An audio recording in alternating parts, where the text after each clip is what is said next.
Good morning students. आज हम class 5th में चैप्टर नंबर 5 प्रोनाउंस के चैप्टर को आगे बढ़ाएंगे। कल हमने आपको डेमोन्स्ट्रेटिव प्रोनाउन के बारे में बताया था। आज उसी चैप्टर को आगे करते हुए हम आपको इनडेफिनिट प्रोनाउंस के बारे में बताएंगे। इनडेफिनिट प्रोनाउंस, अगर हम हिंदी में इसे बोलें तो अनिश्चयवाचक सर्वनाम।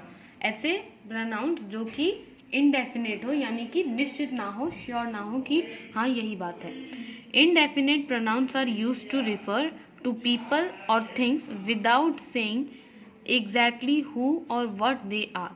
इनडेफिनेट प्रोनाउंस ऐसे लोग या ऐसी चीज़ के लिए इस्तेमाल होता है, यूज़ होता है, जिसमें विदाउट सेइंग एग्जैक्टली हु और व्हाट दे आर, बिना ये बताए कि वो, बिना अच्छे से, बिना पूरी तरीके से बताए कि वे कौन है और उन्हें क्या चाहिए।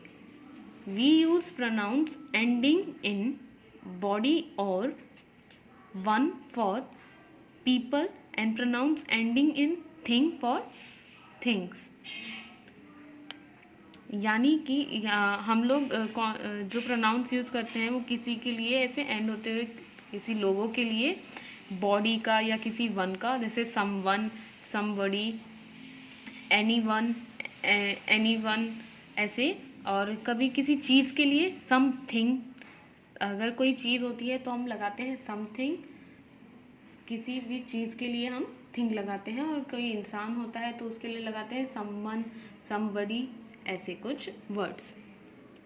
रीड आगे है, read these sentences carefully. In sentences को ध्यान से पढ़ें।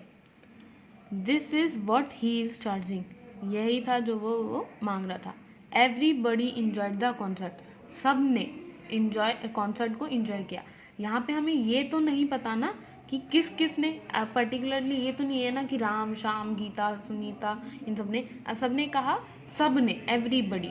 निश्चित नहीं है कौन कौन उसने इंजॉय किया। I open the door but there was no one, कोई नहीं था, ये नहीं पता ना, उसने दरवाज़ा खोला, कोई नहीं था पर घर पे। It was a very clear day we could see everything, सब कुछ देख सकते हैं। यहाँ थिंग चीज़ के लिए यूज़ किया है तो थिंग लगा है, एवरीथिंग। यहाँ पे ऊपर जब किसी के लिए, किसी पर्सन के लिए था तो वन लगा, नो वन और nobody. It was very clear day we could see everything, हम सब कुछ, सब कुछ में सब आ जाता है। ये तो चीज़ नहीं है ना कि हम सूरज, या अगर सन होता तो हम ये हमारा सन होता तो यहाँ पे निश्चित होता, पर लेकिन इसने कहा एवरीथिंग, सब कुछ। इसमें कुछ पक्का नहीं है कि हम क्या क्या है, ठीक है। We use a singular word after an indefinite pronoun, यानी कि इनडेफिनेट प्रोनाउन यानी अनिश्चयवाचक सर्वनाम के बाद हम सिंगुलर वर्ब का इस्तेमाल करते हैं, यानी कि एक वचन क्रिया का। रीड दी सेंटेंस केयरफुली, इन्हें भी पढ़ेंगे। एवरीबडी प्लेज फुटबॉल, सभी लोगों ने फुटबॉल खेला। यहाँ पे प्लेज जो होता है सिंगुलर है, सिंगुलर वर्ब होती है। Everything was ready for the party, party के लिए सब कुछ तैयार है। When we refer back to an indefinite pronouns we normally use a plural pronoun.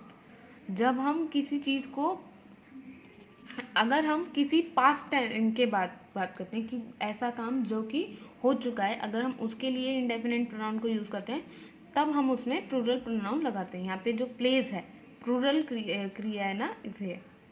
Read this sentence carefully, इन्हें भी पढ़ेंगे। एवरीबडी इंजॉयड द कॉन्सर्ट, सभी लोगों ने कॉन्सर्ट को इंजॉय किया था। They stood up and clap, सब लोग खड़े हुए और उन्होंने तालियां बजाई। I will tell somebody that dinner is ready, मैं किसी को कहता हूँ कि खाना तैयार है। दे हैव बीन, किसी को, ये तो नहीं पता ना वो किसे कह रहा है, किसी को। They have been waiting a long time, वह काफ़ी देर से इंतज़ार कर रहे हैं।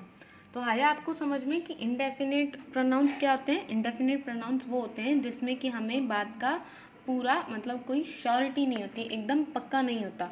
जैसे कोई खड़ा है, कुछ तो हुआ है, या कौन है, ऐसे जहाँ हमें संदेह होता है। तो बच्चों, आज की क्लास के लिए इतना ही। आज का आपका होमवर्क है रीड इनडेफिनेट प्रोनाउन। आपको इनडेफिनेट प्रोनाउन की रीडिंग खुद से करनी है। आज के लिए इतना ही। सी यू टुमारो। Thank you.